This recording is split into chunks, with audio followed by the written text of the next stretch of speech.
It's Thursday afternoon, 4 p.m. in Switzerland, 3 p.m. in the UK, and in Scotland, it's Space Café Scotland time. Our Space Café Scotland by Angela Mathis will begin soon. We'd like to thank the Ether Space Solutions and Astra Agency for their great support for our event series. As always, we really appreciate your participation and ongoing feedback. We will learn and improve based on your feedback. I'm Thorsten Greening, your host today and publisher of the SpaceWatch.Global. We are a Switzerland-based online platform for information in and about space and new space activities in a geopolitical context. And with Angela Mathis, CEO of think tank Math, we found a great friend and a wonderful host for our outreach in Scotland. And I know many of you are familiar with our website, the bi-weekly or the daily newsletter and the Space Café podcast. Our latest episode featuring Andy Williams of the European Southern Observatory about the value of astronomy. And for all of our fans of audio content, we started Space Café Radio, where we talk with interesting people on the road, on shows and conferences. And our first episodes are online on our website, such as Amagati's mini-series about the Austrian Amadee 20 analog Mars mission in the Israeli desert. We also keep our fan shop open online for you to support us actively and become a Space Watcher. So by getting a t-shirt, you help us to continue our work. And if you've missed any of our previous web talks, we have an archive available on our website and in the event section and on YouTube. We will host our Space Café Scotland live regularly. And with that, my job is done for the moment, and I like to hand you over to your host in Edinburgh today. Angela, over to you. Thank you, Thorsten, and welcome everyone. And please help me to welcome here. We have Craig Clark. Craig has just taken the position. He's been elected by Space Scotland, the membership of Space Scotland, as chairman of Space Scotland. Craig is also, I remember meeting Craig back in 2005, 2006, when he was founding the very, very famous company that everybody quotes in Scotland as Clyde Space. He's the brains and the entrepreneurship and the energy that was behind making Clyde Space what it is today. So, Craig, hi. Thanks for joining us. We're here today. We're here to talk about the launch of Scotland's space strategy. Now, that for some countries that sounds very simple, right? But for Scotland to launch a space strategy, an official space strategy, is an amazing achievement. It's a milestone, and we also want to, because I think you're sitting in Glasgow, Craig. With COP26 going on, people will be joining us today because, we've talked about Scotland leading by example in sustainable space, and we will touch on that together. We've decided we'll do that. So, anything you want to add, Craig, before because we'll get into the dialogue? Anything you'd like to say? No, I think, thanks for the really nice words and introduction. That's great to be here. I kind of scared everyone by being a little bit late to join, but I'm now here and it's all good. You were too busy playing your drum kit back there, I think. Yeah, is that what was exactly. Going on? Yeah, I was right into it. A typical Ouija. You were playing your drum kit rather than doing. I'm joking.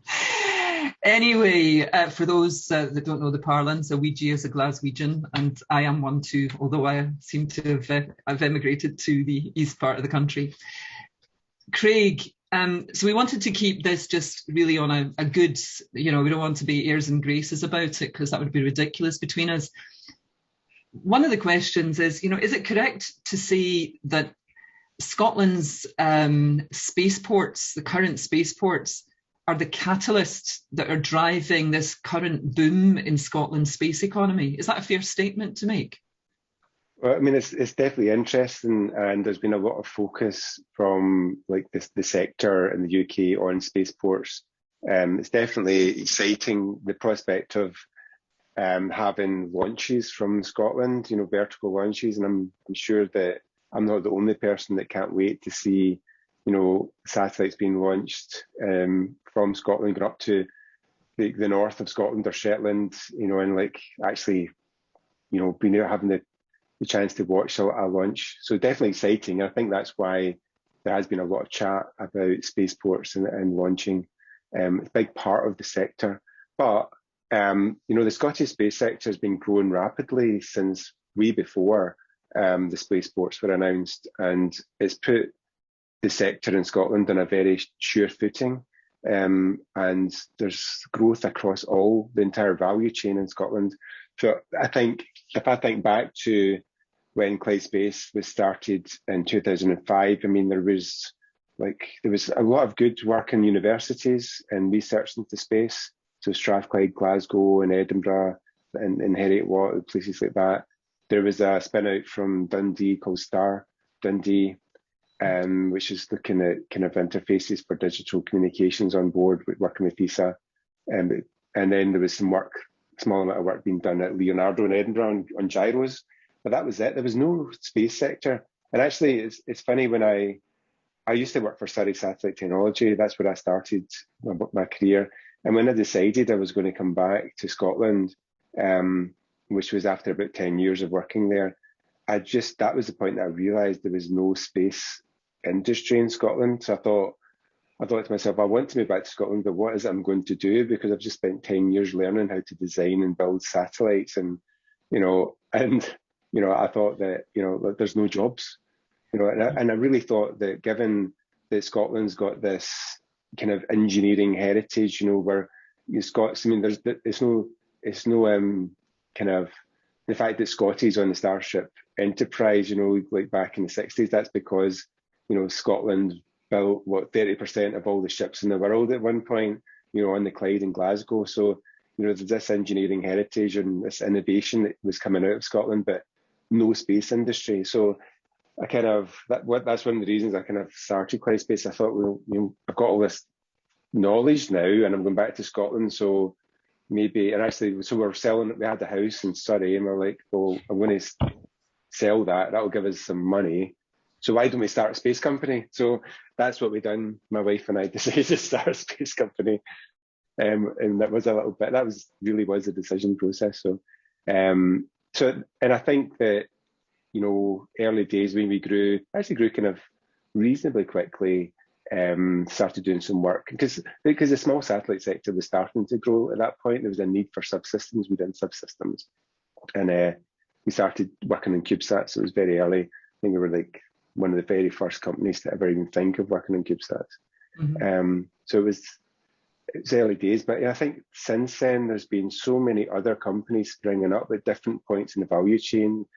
Spire coming to Glasgow and setting up their production facilities in Glasgow beside Clyde Space, and Alba Orbital making like pocket cubes, and Ecometrica and CarboMap and various other downstream companies in Edinburgh. I think there's definitely a really strong kind of clusters developed as the years went on, with I'd say the East being more kind of downstream focused and like kind of data crunching, think tank maths as well, of course, working in the sector. So, and then in the West, it was more about kind of production and, satellite manufacturing. So that was all happening. And then the UK government decided, we're going to launch satellites as well. So, and it's just all part, I mean, what I'm trying to say is, we had like this groundswell of new companies, like either inward investment from outside, or entrepreneurs starting businesses. We now have I think it's well over 150. I should know the exact number, but hundreds of companies probably now in Scotland, but definitely well over 150 companies that are all working in space. Going from, like I said at the beginning, what was 3. So we've come a long way, and it's not just all about spaceports, but spaceports are definitely part of the story moving forward, that's for sure. So if you were going to say, so what have been the catalysts? Why have we gone from seemingly zero to become, this term, an end-to-end leading space nation in 5 years? Or why do we aspire to sort of, really affirm that in the next 5 years? What is going on? And well, I think, what's the purpose of the strategy? I suppose that is. Well, that's. Well, I guess, I mean, and this is like, so I'll kind of link into strategy, but I mean, Scotland, I would say the difference between the Scottish market, the sector, compared to a lot of the rest of the UK, is that the Scottish sector is very much market led. So it's about kind of entrepreneurs looking at, where the space industry is going, where the opportunities are, and developing technologies that can be applied or solutions that can be applied to this new market, looking for niches, like new space, so like CubeSats. When CubeSats didn't exist as a commercial prospect, Scotland was one of the very first to actually say, no, we think there's a market here, and we're going to, start developing systems for that. And, it's much easier to grow in new markets than it is to grow in, traditional kind of markets that have been around for a long time. Because, it's about disruption. So I say the Scottish markets, it's young, there's lots of SMEs, they're hungry to grow, they're hungry to, export globally with their solutions. And that's what's really enabled us to grow quickly. And if you look, so the Scottish space strategy, it's, space is not I really need to explain this for people that are not from Scotland, but space isn't a devolved item. So we have the Scottish government, and it's a devolved government. Obviously, the UK government is at Westminster, and they are responsible for the whole of the UK. But in Scotland, our government's responsible for a few things like education and health and things like that. But space isn't one of them. However, economic growth is, and just like any sector, space is a growing sector, and there's lots of opportunity for Scotland there. So the Scottish space strategy is about commercial opportunities, and I think this is where Scotland is very strong in looking at and exploiting commercial opportunities in the new space sector. So we're looking to basically the strategy is about growth. We've got growth ambition that's in line with the recently published National Space Strategy, which is a UK strategy. So we want to grow our revenues, our jobs in Scotland over the next 10 years. The market's growing really quickly, the markets that we operate in, and we think that there's a really great opportunity to attract more businesses from overseas to come to Scotland and set up, because we've got a very vibrant ecosystem here of companies and support from government, and also to support our current businesses to grow and to support new businesses to be formed. So I think it's evident from where we are today that there has been, without any kind of formal coordination, we've managed to put Scotland on the map for a number of things in space. So the Scottish space strategy basically says, right, we're now going to coordinate this. We're going to set out some objectives. We're going to say that the government in Scotland is going to work with the industry, is going to work with academia. We've got a common goal of growth. We're going to work together.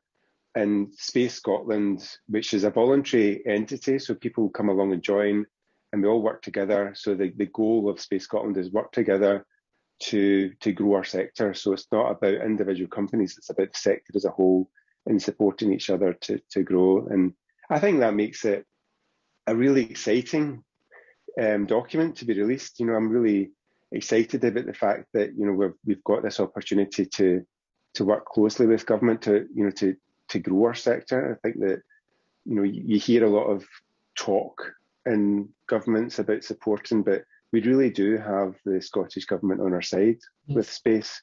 I mean, I meet with them regularly. They're very interested in growing the sector. We've had the Trade Minister, Ivan McKee, has been very much involved in supporting the Space Scotland, which was previously called the Scottish Space Leadership Council. So he came along to all our meetings, has been very involved in shaping the support and shaping the sector as we grow. So I think it's a fantastic thing. Brilliant. And from that, I mean, I can echo that, because being sit on the council, the time, they show up. It's not as you're talking about a government, and these ministers are making the time to come on and spend, the time with industry, with folk from the sector.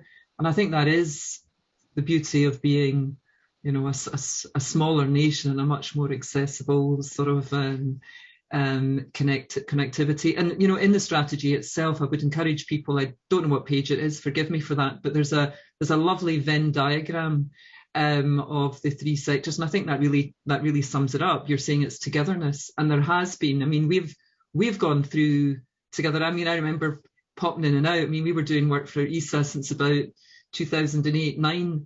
And I would go off to do things in another sector and come back again. And there have been iterations of trying to get create a hub within Scotland, basically, hasn't there? We've been, various targets, but it looks like there's real traction now to do this.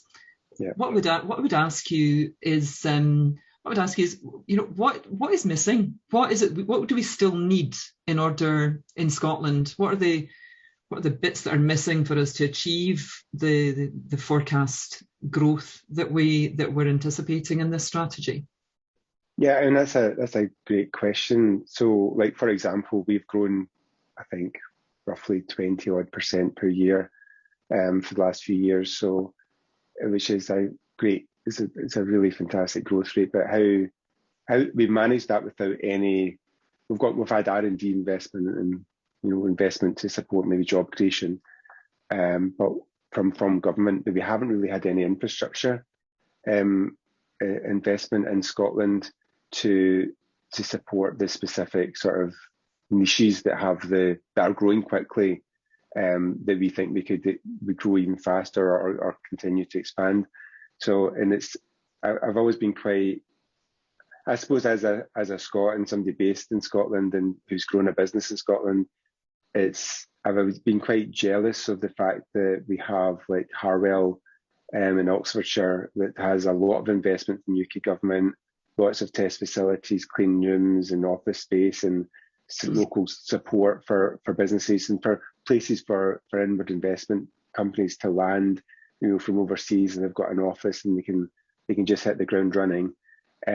We don't have that type of thing in Scotland, and I think that's going to be very much needed as we continue to grow. So I think in order to hit these targets, we need to have a really good think about, the infrastructure investment that's required both for downstream and for upstream companies. So I'd say like for our upstream companies, like, for example, when Clyde Space was growing, I would look for an office that I could convert to a clean room. I couldn't find, there wasn't like, you wouldn't expect clean rooms to be available, but high value manufacturing needs quite a lot of office space because engineers like a nice area to work in, and you need quite a decent manufacturing space, and office space can be expensive. Manufacturing space should be cheaper. And so in order to have the combination of both, there isn't actually anything out there. It's quite, I suppose it's not a Scotland problem. It's probably a world problem, but in saying that, high value manufacturing is not just a space thing, photonics and all sorts of other, sectors have the same sort of problem. So the solution was to go and try and fit something out yourself, and that's expensive. And it can also mean that, it can take a while to put in place. So it's not something, you can't just walk into a building that has that. So if we're going to grow further, we need to make sure that we can accommodate companies that are starting or companies that are growing or companies that are coming in to the UK or to Scotland to set up, so they've got the facilities there. So it doesn't need to be much. It needs to be the ability to have office and manufacturing space, test equipment for the expanding sector, and that could be like anything from thermal vacuum testing to antenna test range or whatever, as the sector continues to develop. So working hand in hand with the sector for what they need. So that investment is going to need to be there. And I've heard talk of it, but we need to see it actually happen. Mm-hmm. Similarly for Edinburgh, you can't have like the world leading space data productization and kind of distribution if you don't have very high speed internet like into the buildings that are accommodating these companies, or very fast computing, like powerful computers to crunch all the data. There's going to be a need for investment in that to make like maybe even supercomputing more accessible for for these companies. So that's going to be vital for the growth. So there's a number of areas that we need to have a look at that's going to help the sector to grow. But without doing that, I think we would probably struggle to grow to the extent that we need to. We do. I mean, there is the supercomputer at Edinburgh University, isn't there? Yeah. You know, that is there. But as you say, it's just making, you know, we have to be the best of the best, because if we're wanting to do this sort of downstream piece. And the other is, I think, Presswick. I've seen, you know, the Presswick Spaceport is more than that. You know, I'm speaking to Mick O'Connor. There's an aspiration there to have a base for testing and developing new technologies. Not, you know, it's not just a spaceport for launch. So, and there are other bits around, but to do all of that. And the other thing, I mean, what else? I mean, the other thing is there enough capital coming into this? I mean, is there people seeing Scotland? Are you know, I can see from our perspective, but you know, are you seeing that we've caught the eye yet? We've caught the attention yet of investors into Scotland to invest in our companies? Yeah, I mean, I think we definitely, I think the UK in general suffers from having a lack of private investment into space. When you go to Silicon Valley and you see the amount of money that goes in to companies that are for new space ideas, some of them that are amazing, some of them I think are mental, but that's just my opinion. But they seem to attract a lot of money, and I'm very envious of that. I think that, you know, it'd be great to, I think what we need to do is showcase, you know, the companies that are coming out of Scotland and the UK more to global investors, attract them to have a better look at, you know, the UK. I think the UK is a smart place to come and invest. You know, we have the infrastructure here from a financial point of view to kind of make that possible. I believe, you know, Seraphim, for example, the space fund that's based in London is doing extremely well. So if we can attract more space investors into the UK and into Scotland, it's going to massively help. I mean, the UK government and Scottish government are definitely keen to support investment into companies, whether that be with some match funding or kind of loans or things like that. I mean, I've seen that a fair bit, and I think that we have like packages of support available from government that would be of interest to investors. So it wouldn't be they wouldn't be on their own investing into these companies. They should come look at the companies and that we're creating here and look to co-invest into them alongside some other, like the government and maybe some other finance people. But that's a tough one. I mean, I'm not from the finance sector, so I'm not sure how we best do that. But, you know, one of the things that we want to do with Space Scotland is to really promote the sector, and it won't be just to the rest of industry, it'll be to the like financial kind of institutions to make them more aware of where the market's going and what the opportunities are. Yeah, I mean, I don't want this to be a cut, but you know, we just created as well a Scottish investment bank, didn't we? I mean, I don't know if we've started on behalf of the industry dialogue with them as to the potential there and a pot of money or whatever to be specifically carved out for the space sector. Yeah, I mean, I think that's something we need to have that conversation about. But, you know, I've personally talked to them in the past. I mean, they're aware of it, but it's early days. It's quite a new thing. Yeah, so. Yeah, it is indeed. It is indeed. So before we move on, is there anything else that you'd sort of like to underpin before we sort of move to the COP flavour of the conversation? I think we've covered it, right? I think we've covered, yeah. I think we've covered everything there. Well, I hope people are putting quite lots of questions in the side that, you know, saying we haven't covered this, that, and the next thing. But so, you know, COP26, so the United Nations COP26 is in Glasgow, and you know, it's one of the, well, they say it's the biggest conference in the whole of the UK ever to bring people from all around the world. It's absolutely fascinating and wonderful experiences for all of us here in Scotland to be experiencing, and the UK, of course. But so what is Scotland's sustainable space strategy? And, you know, I have to say, reading, if anybody read, you know, the current strategy itself, and I did, you know, avidly, because we did one of our before last, in preparation for COP26, we did, you know, sustainable space. Scotland, Scotland leading the way. And the current strategy document is very light on it. It does mention it, but it's very light on Scotland's expectation, goals, growth, as developing our space economy sustainably. How do you explain that sort of gap, if you want to say it's a perceived gap in the strategy, and what are we planning to do about it? So, if we are saying and making a statement that we say we want to be leading by example, Craig, what's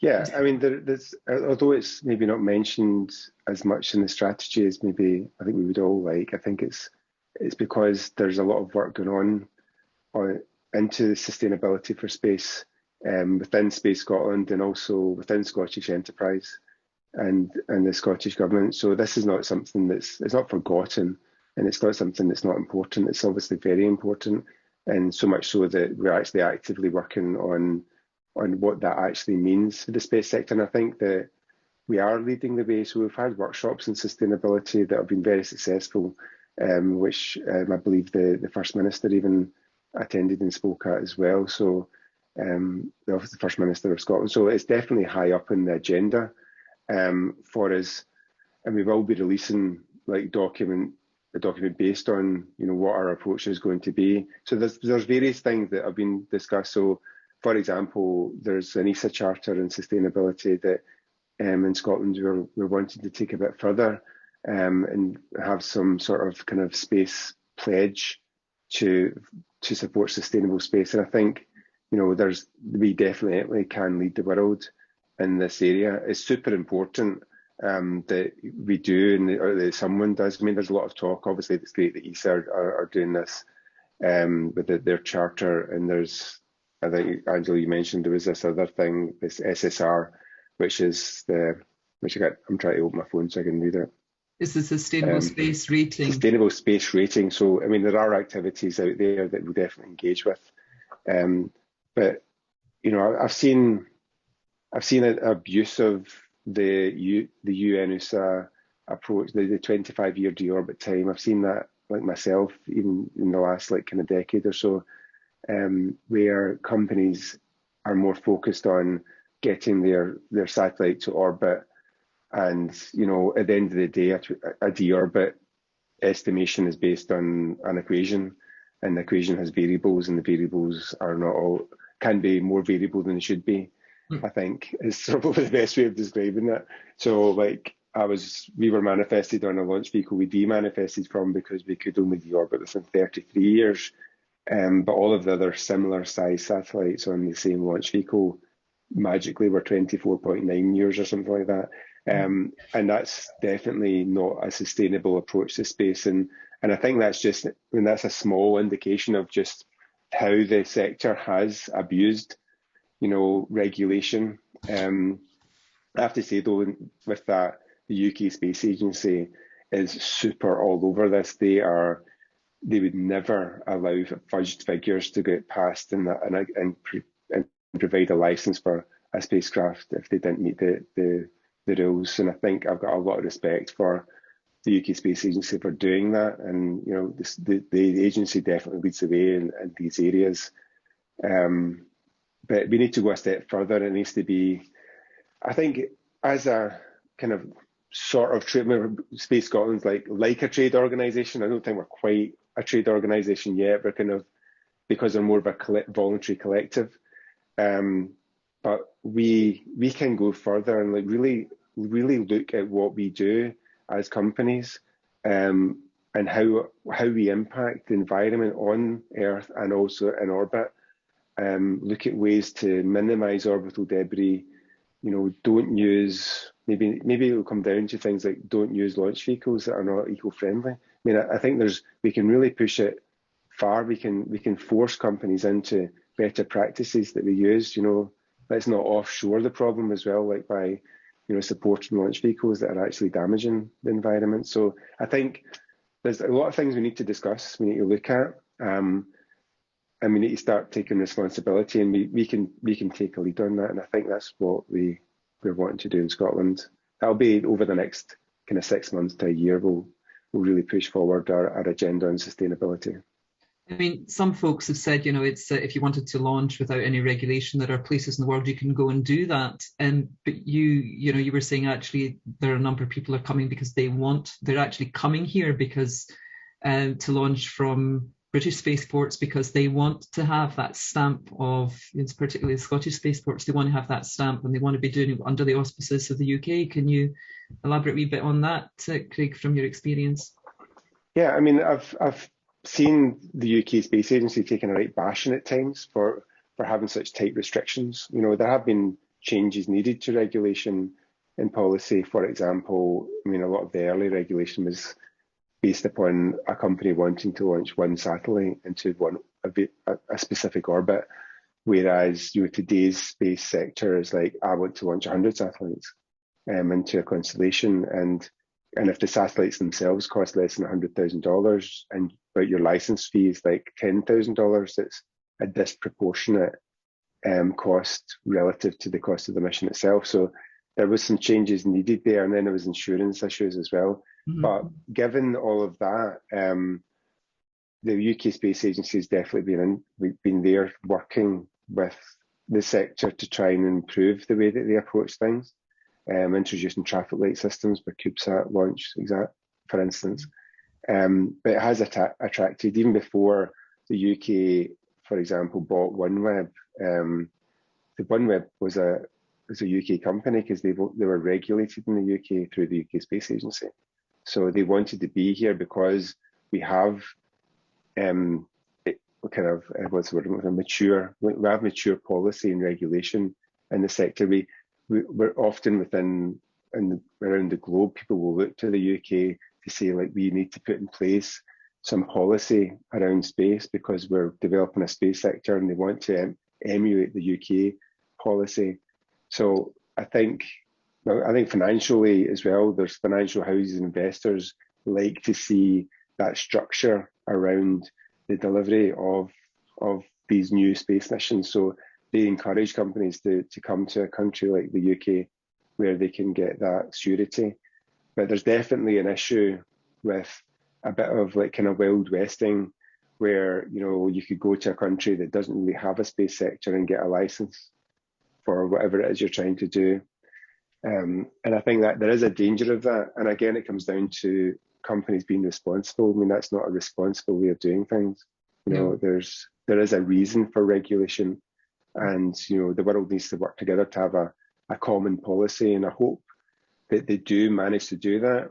With companies wanting to launch tens of thousands of satellites to deliver services, within a few years, we're going to see masses of satellites on orbit. And if we don't, do that in a sustainable manner, then we might end up like making space unusable. So yeah.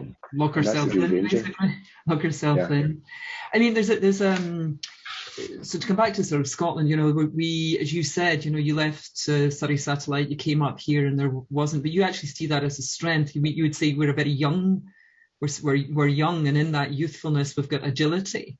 Do you want to sort of touch on that, sort of the idea that we don't, we're focusing on new space. We're not entrenched in, or we don't have any legacy that we have to sort of take care of to move forward. You developed that a bit when we were talking.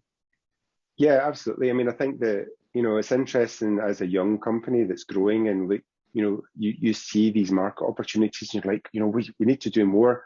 Like, for example, one of our main competitors, like when I was CEO of Clyde Space, was Blue Canyon Technologies, who were doing some great work out in the USA.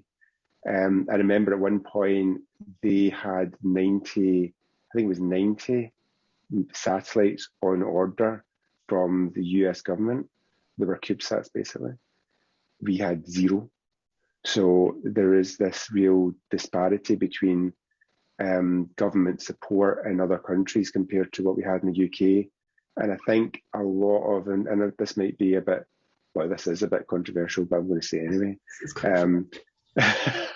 But there is definitely, with the UK having a large incumbent like Airbus, who, really kind of lobby hard and push for where they see the money should be going. it becomes very difficult for small businesses that are seeing opportunities to actually get any money out of like kind of the main kind of pot of funds that go to space. I think that needs to change, and I think it's not just Airbus's fault. I mean, Airbus, you can't really fault them. They want to get as much funding from the UK government as they can. You know, it's their job really to try and win lots of work off the UK government. But I think there's also a fault within the UK government and MOD where they weren't taking enough risk. You know, it's like, you know, they always went to the same supplier because that's what they do. And there was investment in R&D, but there was no follow-up on it. So companies like Clyde Space and other young companies in Scotland and also across the rest of the UK were developing some really cutting-edge, world-beating technology, but they didn't have an anchor customer in the UK government saying, right, and we're following that up and we want to use that. So that never happened, but in the US it was, and they were then launching loads of missions and doing great things. So, so a lot of the growth in the UK has come from commercial. So you see a lot of these companies, it's a lot of commercial contracts, very few government type contracts. Yep. So I think, and I've seen changes in that. There's a lot of talk about, you know, taking a different risk approach within UK government and procurement, trying to make procurement systems easier. But I don't think they're there yet. I'd love to see, you know, contracting of small businesses to do science missions. I mean, actually, the other day as well, I mean, I think was it Microcarb was signed the other day. It was like a French-British kind of small satellite mission. But, you know, I know I think they're sensing CO2 emissions. I know there's companies that have cutting-edge technologies for sensing CO2 that could be applied to a mission like that, much smaller and much cheaper than the one that's now just been signed. And it's because, I think in the UK and just generally in Europe, we're so entrenched in doing things in a very traditional way, you know, and it makes it very difficult for innovative companies to break through. But in Scotland, we don't have that because Scotland we're all innovative companies. We're all trying to disrupt. So it's like a different type of ecosystem. I think when you come to Scotland and you meet with the companies, it's very different attending a Space Scotland meeting than it is to, like, say, attend a UK space meeting, where UK space meetings are about, here's the ESA budget and we want to do another Meteosat, and that's going to be so many €100 million. Whereas in Scotland, it's like, you know, market opportunities and launch and small satellites and, you know, trying to attract more companies like Spire into Scotland, you know, that type of thing. So it's a very different ecosystem to, I say, the rest of the UK and probably the rest of Europe. That's a really, really important, it's a really important part. And you said to sort of, you know, it's sort of glib to say, well, we're market led, but I think now we're getting to sort of the nub of what that means. We're not relying on the national space interest or the interest that the UK has within ESA. We're actually seeing these are commercial opportunities where we are, you know, and we can talk even about the space domain awareness. I mean, that's a complete whole area where there's very few capability, certainly in Scotland on that. And, you know, lots of new players around the world that we all know that we're talking to, and, you know, opportunities for them to come here to Scotland. And we're not relying on kind of the national direction for that. That's a huge, sort of a very commercially minded, very entrepreneurial, you know, seize the opportunities, partner with people around the world. I think you'd agree with the way that's what we're... Absolutely. I mean, when you think about it, like we say, like Glasgow makes more satellites than anywhere else in Europe, but none are for the UK government. So, I mean, what does that say? Yeah, exactly. Point made. So I was going to...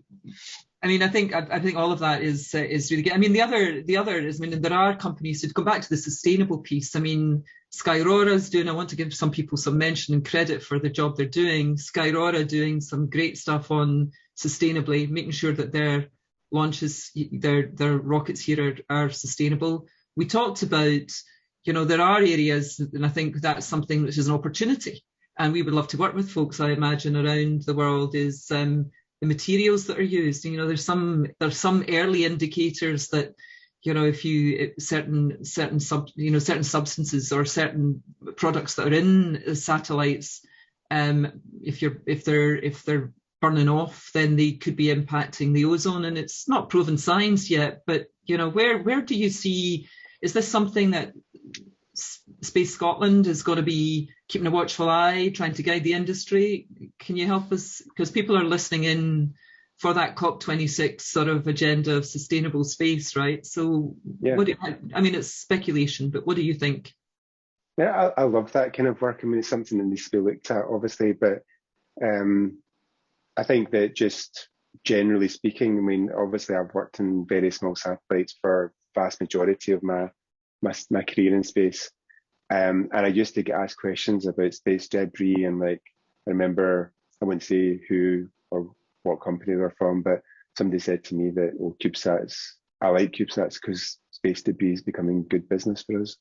And it kind of annoyed me a lot, actually, because actually I kind of see CubeSats and, just generally speaking, very small satellites as being the solution for space debris and not the problem. The smaller the spacecraft, the vastly less likely it is to collide with something else. And also they're much lighter, so in terms of the fuel required to launch them is much less.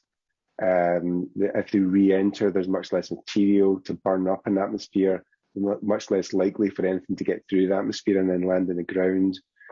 There's so many different, good reasons to make satellites as small as possible, especially when there's so many of them going up,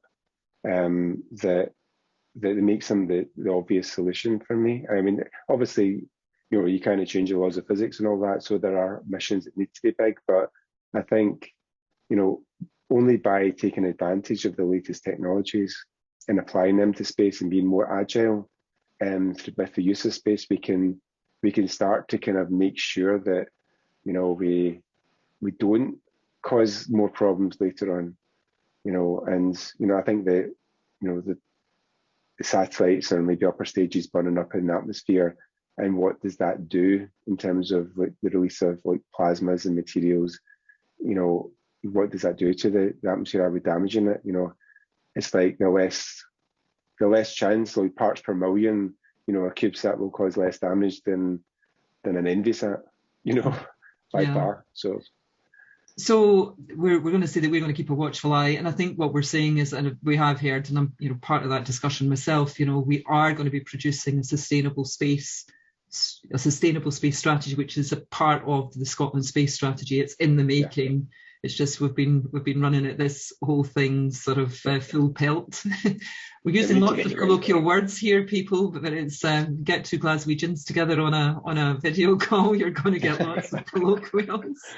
Running at full pelt, running at full steam, running at full drive at this. So I think with that, because I'm watching the time, I think it's time. I hope we've generated lots of questions. People want to quiz us, and especially yourself on this. So I would invite Torsten to come in and help us to see who's been putting, hopefully, really challenging questions into the chat. Torsten. Yeah, thank you. Wonderful talk so far. I'm really pleased about it.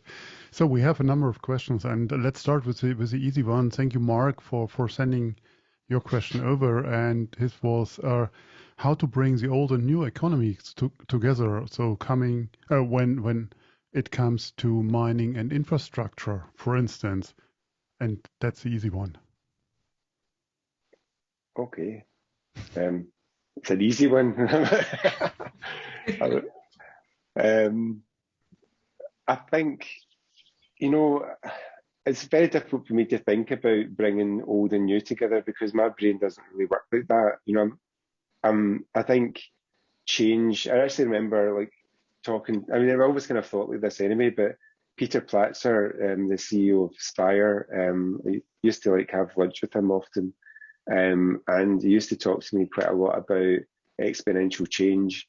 And it's quite. I mean, I gave this talk at the DARPA Technology Conference a few years ago, and I remember there was when I was flying over in the plane, there was an article on the new iPad, and this was like way back in, like, say, I think it's 2014 or 2015 or something. So iPads have maybe been around for, I don't know, 5 years or 4 years or something. And, technical specialists were underwhelmed by the new iPad. This was the title.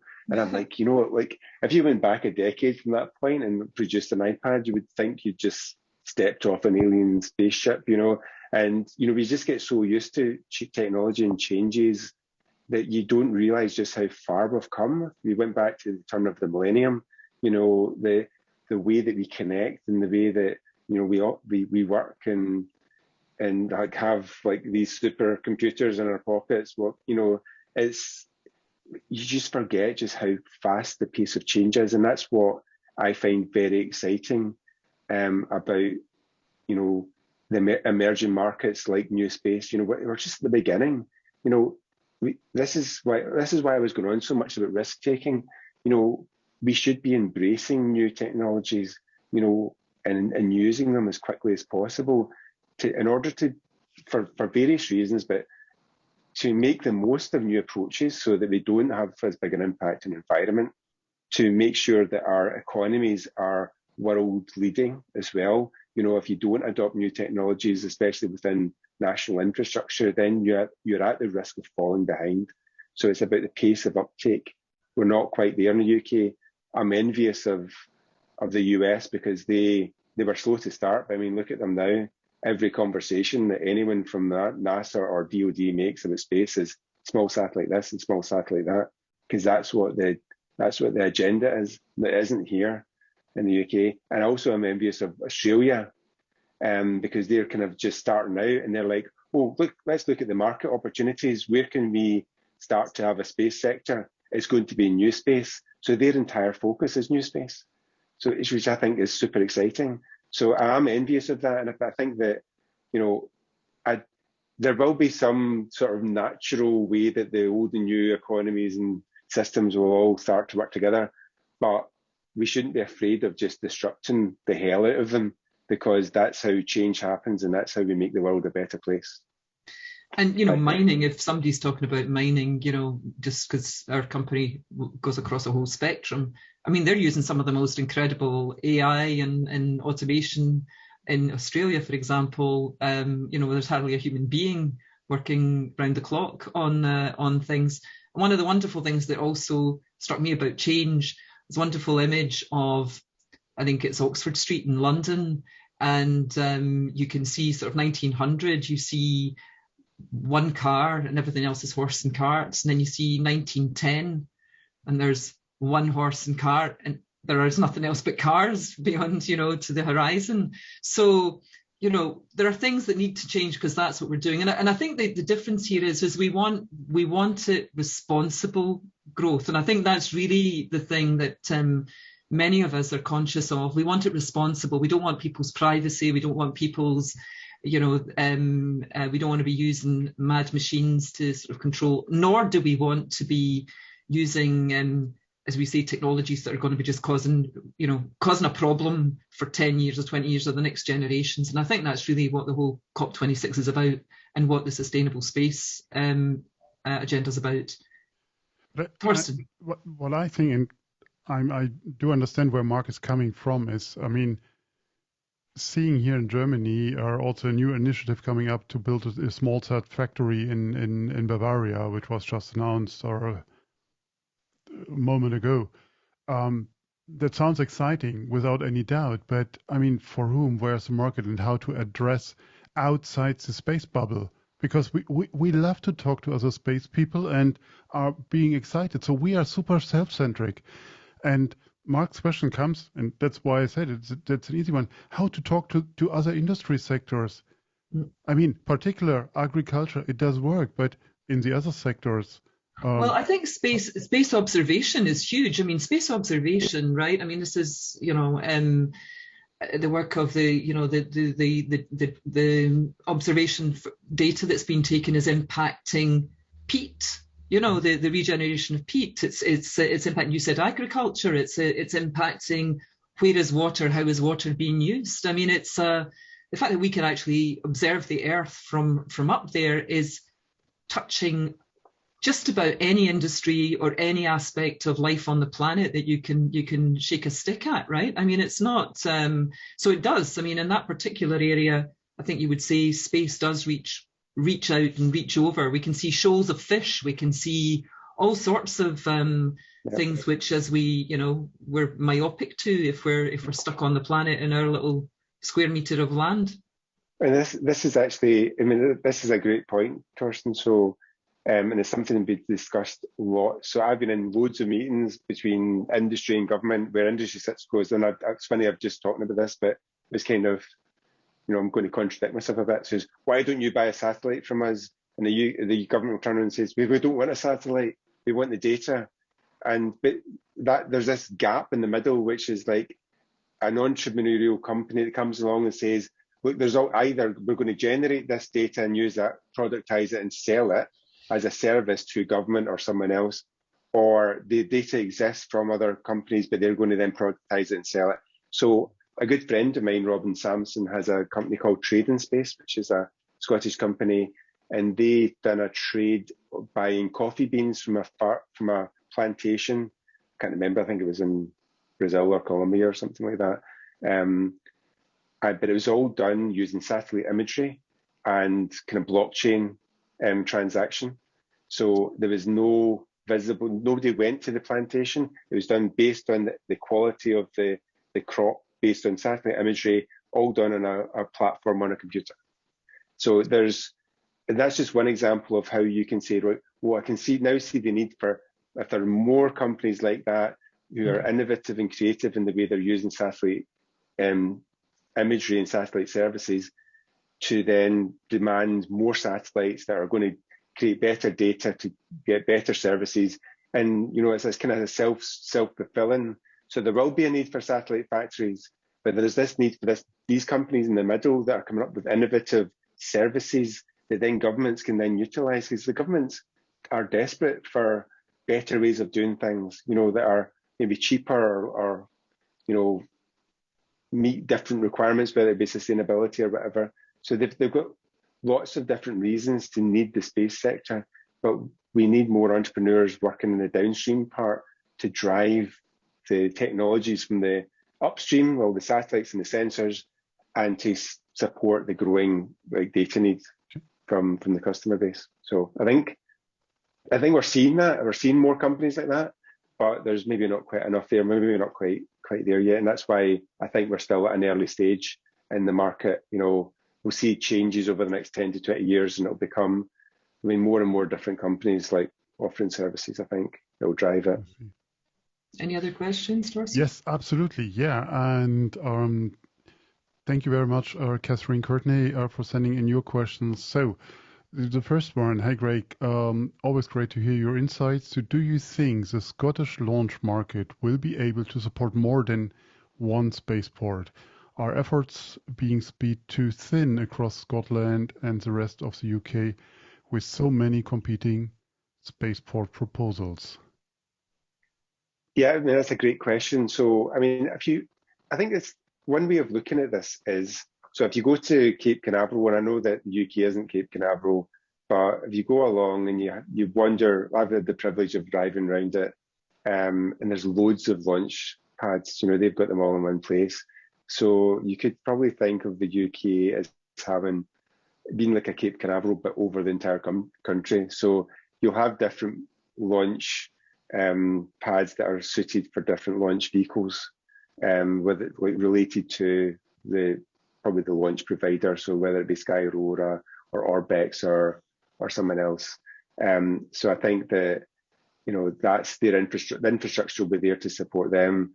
And it really is down to those launch providers to go and get the business. But, if you look at the projections for the number of small satellites needing launched, the numbers are there to say that with a launch capability in place, there should be enough work to keep them all going. The proof is in the pudding, as they say in the UK. We'll see what happens. Once we have these launch facilities in place, I'm very hopeful that, you know, we're going to see, you know, good business coming to the launch providers that are based in the UK. But I can see the need for it. And just while I'm on, you know, I've got a personal campaign to change the name of Spaceport Sutherland to Cape Croft. So if anyone wants to support me on that, I'd really appreciate it. So, you know, basically it's at Croft in the north of Scotland. So Cape Croft is the plan. Yeah. Cool, thank you. Another one from Catherine about sustainability. So our interesting discussion of sustainability. I'd like to hear both Angela's and Craig's view on what the Scottish space community can do to make sustainability of the space environment more of an priority of all stakeholders, so policymakers, operators, investors, general public, and so on. Yeah, I mean, I think we kind of talked about that earlier. You know, you do still have operators that will, you know, go to a country that will give them a license, whereas they might not get it from like the UK or USA or something like a European country because it's maybe not meeting the requirements. So there needs to be, I don't know how you force a company to be responsible, but, you know, I see everything moving in the right direction. And the ESA Charter and the Space Scotland Sustainability Pledge, whatever we choose to call it, when we get to that point, we hopefully will have something that people can sign up to. And I think part of the problem is, you know, I think we need to start asking the questions, you know, what can we do? What does it look like? You know, people are so busy, companies are so busy trying to just deliver what the work they have and win more work. And, you know, it's difficult for them to then sit back and go, actually, let's have a look at everything we do and make sure that we're doing it sustainably. So I think a group like Space Scotland can analyse that and actually come up with the right questions to ask the companies so that they can more easily assess themselves and how their approach and how sustainable it is. So that's one of the things that I think, you know, Space Scotland and other organisations, maybe the UK Space Agency, could do to help just to like give a framework for sustainability that people can start to kind of work to. Yeah, I think a bit like, yeah. So I was going to say, I think I would endorse that. I think members and encouraging that you're not really in the club in Scotland if you haven't got, you know, the sustainable space rating, or you don't adhere to the ESA Charter. And that's example. I mean, look what's going on. I mean, it's you know, everybody around the world is switching on their news at the moment and seeing nations from, you know, just around the globe describing what is happening to them while we all just get on with our knitting here. So I think being transparent, signing up to programs and setting that example from here. And there are companies that are choosing to come and launch from Scottish-based bases because, you know, and use certain partners because they do have a more sustainable approach to it. For whatever aspect that is they're doing, and keeping an eye on the science so that we're not just ignoring it and saying, well, that's conveniently, we'll just sideline that. And I think that's what having a community, a healthy and industry-based community is going to be. We will have those debates, and it's up to us, and it's also up to the general public to keep us sane on that and hold us accountable. You know, you can't just expect the industry to do everything on its own. Are you up for another last question? We have one from Cyril, and it's about the more satellites, more small sats versus sustainability and how to track them. So could you please develop how you can understand that multiplying CubeSat satellites and other micro nano type satellites, which are more difficult to track, to control, and to monitor? So, I mean, yeah, so I think that's the price we pay for the sustainability, I would say. Yep. I think this is what Angela was talking about earlier, and you know, we've got all these different, you know, elements that are used in the construction of spacecraft. That, you know, what does that do to our atmosphere? And I think, yeah, I mean, it is an issue. I mean, with the idea of like deorbiting your spacecraft after it's come to its end of life is the responsible at the moment. It's like considered the responsible thing to do. I do like the geo. I mean, I'm actually strangely a big fan of geostationary orbit. It's a crowded orbit, of course, but it's very well regulated. It's far enough away from Earth. There's a graveyard orbit that people put their spacecraft into, and it's the way that the approach of the use of that orbit and use of space, it's a lot better than what we have in low Earth orbit and MEO, where it's a bit of a free for all. Maybe we could go to a system where we have like kind of super highways in space, where you get allocated a slot in a low Earth orbit, maybe it's sun-synchronous or whatever. So we have fixed orbits that people can use rather than saying, in order for my constellation to be at its optimum performance, I need to be at 830 kilometers with an inclination of blah, and then they go after that one specific orbit for them. Whereas maybe the world can come together and say, we're going to have fixed orbits and you can only go into these orbits. And that would reduce the chance of collision and also mean that we could actually have something like a graveyard orbit rather than deorbiting into the atmosphere. But I think it just shows you there's so much discussion and work that needs to go in to sustainability in orbit. It's a huge area. Yeah, because we kind of assumed that, deorbiting and going through the atmosphere, it will burn up, so it won't kill anybody on the ground. Well, that's fine. Well, question mark. No, it's not. There's a possibility here that we could actually fry the ozone layer faster than any CFCs, aerosols for hairspray or deodorants would have done. And so, we're not going to lose sight of that, I think, certainly within the subgroup and the work group, I think, within the Scottish, Space Scotland. I mean, I don't use hairspray, but, I totally get your point. Neither do I.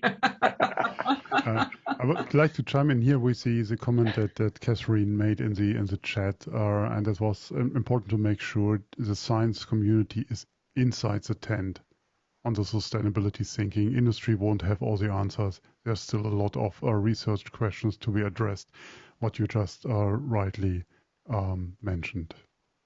Good. That's from my end. Back to you, Angela. Well, so to sum up, I think it's been folks, we hope you got what you came for today. Bringing science inside the tent, I would encourage you to look at, for us, there is that Venn diagram of our industry, our academics. I had both with Christina Tamani and Daniel Smith. I had Moribajab, but I also had Max Vasily from Strathclyde University, and we talked about this. And in Scotland, we do have that. There's industry, there's academia, and there's the government, and we're a small enough nation to pull that together. I'm really grateful, Craig, for taking on sitting in the hot seat today and discussing this through, and for taking on the topic of the CubeSats, because it is as the guy who fostered CubeSats, and even admitting that we don't have all the answers and the world has changed and our perception, the science is changing, and so we have to adapt our technologies and do so. And again, I think you'd agree with me, as our certainly within our portfolio here in Scotland, we'll be looking for people that are looking for new materials that are going to tick that box and make sure we stay within the green lines, if you like, within sustainability. Being on that committee myself, I can guarantee it will be happening. Yeah, great. No, thank you. Thanks for inviting me onto the show. It's been really good fun, and hopefully everyone enjoyed the chat. Yeah, I think so. So then, let's go to our next events. We will continue, of course, with all the topics Scotland related in the Space Café Scotland. If sometimes. And sometimes we also bring it then to the global level in the 33 minutes or in other formats. What do we have on our plate for you the next weeks? You mentioned before a blockchain on the 9th of November, so next week I will speak with the wonderful Geraldine Go-Escolar, diplomat lawyer at the Hague Conference on Private International Law, how blockchain and the space industry might collide. Interesting discussion. I'm really looking forward to that. And on the 16th, I will be in Bremen at the Space Tech Expo, and I have the pleasure to talk live, online, and whatever. But of course with a distance, to Professor Pascal Ehrenfreund, the new president of the ISU, about their way forward. All these events are going to be online on Eventbrite, and as always, we would like to hear your feedback, so please check in with us on Twitter, on Facebook, or LinkedIn. Don't forget to sign up to our daily and bi-weekly newsletters, and if you treat yourself with something special, become a Space Watcher today. Your support is needed to help us to move forward. Take your credit card, visit our shop at shop.SpaceWatch.Global. It can't be more easy, and you have a wonderful Christmas present as well. So thank you very much, Angela, and thank you, Greg, for your inspiring talk and being our guests. And thank you, ESA Space Solutions and Astra Agency for their great support. Hope you all will stay safe and stay healthy. And thanks for joining us again. Hope to see you next week. And in the meantime, visit our website and follow us on social media. And don't forget, become a Space Watcher. Thank you very much.